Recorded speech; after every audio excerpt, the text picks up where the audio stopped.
وصل صوتك.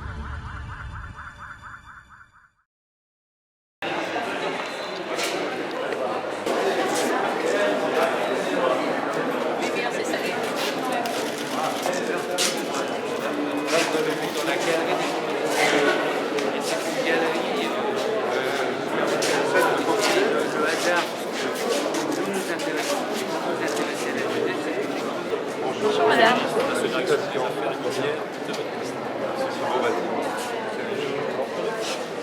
En fait, c'est un projet de la VSE et on est plein d'élèves qui viennent de 4 pays, Égypte, Maroc, Tunisie qui nous accueille et l'Algérie. On fait des débats et on discute sur des thèmes et là c'est le Tunis. Comment vous trouvez ça? Très bien? C'est super. Ouais. C'est des échanges d'idées. De quoi vous parlez alors par exemple? De vivre ensemble. Ah, Et on débat sur le sujet et chacun participe et gérer ses c'est qui anime tout ça? Le modérateur. Le modérateur? C'est qui le modérateur? C'est toi le modérateur? Bravo, bonjour monsieur. Merci beaucoup monsieur le directeur. Merci de votre accueil. Merci pour cette visite que nous venons de faire ensemble. Découvrant ces lieux. Merci messieurs les ministres de l'enseignement supérieur et de la formation professionnelle de nous accompagner et les membres de ma délégation. Merci monsieur l'ambassadeur pour la préparation de cette visite qui a commencé avec beaucoup d'intensité, accueillie par le ministre des Affaires étrangères il y a quelques instants. C'est donc, vous l'imaginez, un grand plaisir d'être là aujourd'hui pour un moment important qui est l'inauguration de ces locaux de l'Institut français. Je suis parmi vous aussi pour vous adresser un message. C'est de dire combien la France est attachée à sa relation, à son partenariat, à son amitié avec la Tunisie. Combien elle souhaite y investir pour accompagner le projet courageux de la démocratie tunisienne. Ce nouvel Institut français se trouve dans un lieu, je vais dire, unique. C'est le Petit Carnot, unique parce qu'il est chargé d'histoire, une histoire franco-tunisienne. Pendant plus d'un siècle, il a hébergé un lycée, le lycée Sel Carnot. Et ce lycée a vu passer tant de grandes personnalités de notre histoire commune, parmi lesquelles l'ancien président Habib Bourguiba. Et le projet d'y installer l'Institut français est né en 1987. C'est donc une longue histoire déjà, pourrait-on dire. Puisque ce n'est qu'en mai 2015 qu'il est finalement devenu le cœur du dispositif français de coopération et un acteur central de la relation entre la France et la Tunisie. C'était un défi de taille. Il fallait, et c'était un choix pertinent, préserver un patrimoine précieux, tout en lui donnant cet air de modernité nécessaire, et puis en ouvrant ce lieu à tous, en plein cœur de la ville de Tunis. Je tiens à féliciter les architectes de ce projet, et en particulier M. Alain Richter, qui nous a guidés avec vous, monsieur le directeur, et je suis heureux de le saluer, de le féliciter pour son travail remarquable de sensibilité.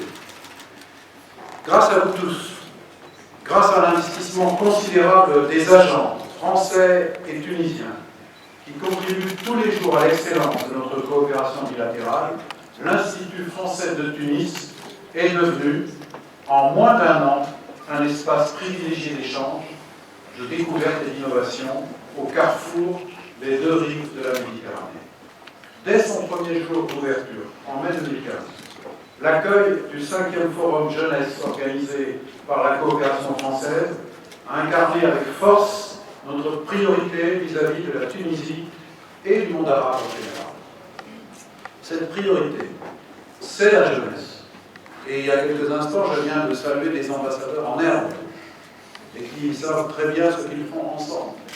Ils m'ont parlé du vivre ensemble, donc de faire vivre des valeurs communes, de les partager et de chercher ensemble le chemin pour les rendre encore plus fortes.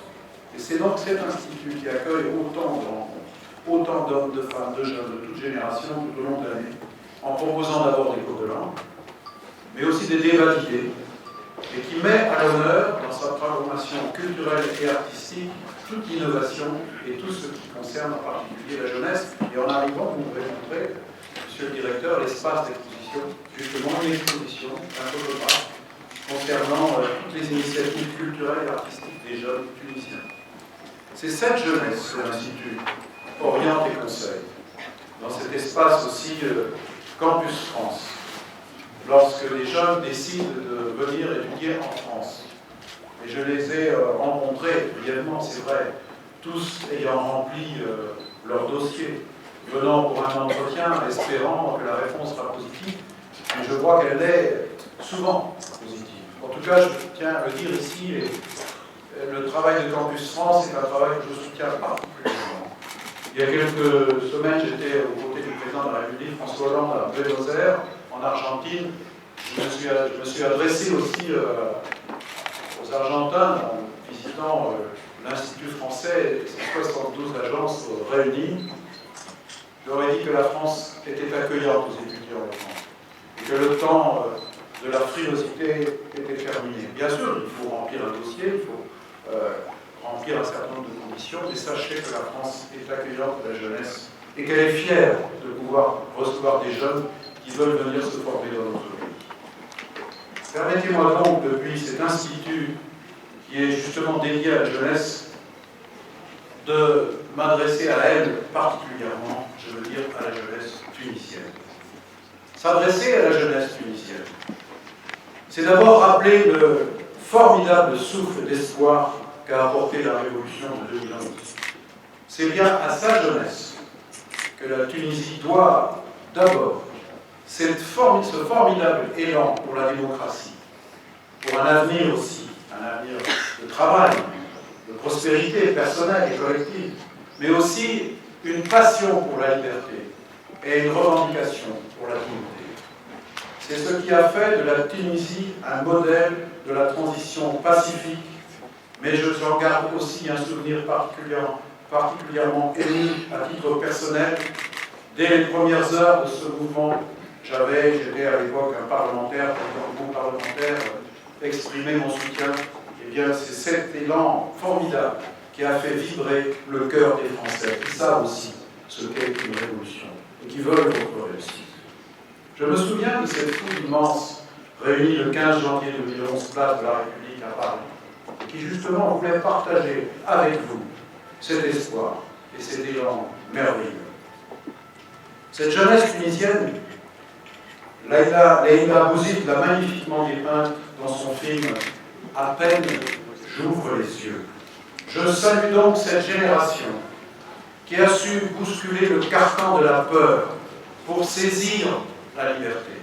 Dans le sillage de ce bouleversement historique, nombreux sont les jeunes Tunisiens vivant à l'étranger qui ont pris le chemin du retour avec enthousiasme et espérance, pour apporter leur touche personnelle à l'aventure de la démocratie tunisienne naissante.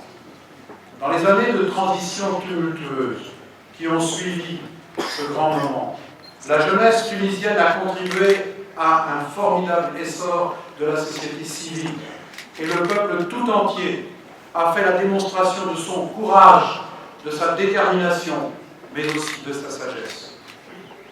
L'attribution du prix Nobel de la paix au quartet pour le dialogue national est la marque d'une juste reconnaissance à l'égard des efforts déployés par toute la société civile, afin de préserver dans le même temps l'esprit de la Révolution, l'unité de la société et la stabilité du pays. Cette reconnaissance est également un appel à persévérer, à ne pas se décourager, malgré les difficultés, elles existent toujours. Je pense aux jeunes qui sont aujourd'hui parmi nous. Je veux dire que nous sommes conscients des difficultés qui sont les leurs et parfois des frustrations auxquelles ils doivent faire face. La Tunisie a subi bien des chocs. Une crise politique aiguë en 2013 qui a failli entraîner le pays sur la voie de la confrontation.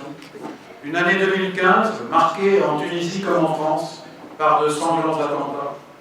Cela a eu un impact sévère sur la situation sociale et économique de votre pays. Aujourd'hui, un constat s'impose. Beaucoup de Tunisiens, en particulier parmi les jeunes et dans les régions enclavées, ne récoltent pas encore les fruits de leur mobilisation. Le chômage continue de sévir, particulièrement dans les régions défavorisées. Et les jeunes en sont les premières victimes. C'est souvent eux, partout, y compris en France. Mais ici, ce sont 35% des 15-29 ans qui sont sans emploi. Alors que plus de la moitié de la population a moins de 29 ans. La situation des 240 000 diplômés chômeurs, un tiers des sans-emploi, est particulièrement préoccupante.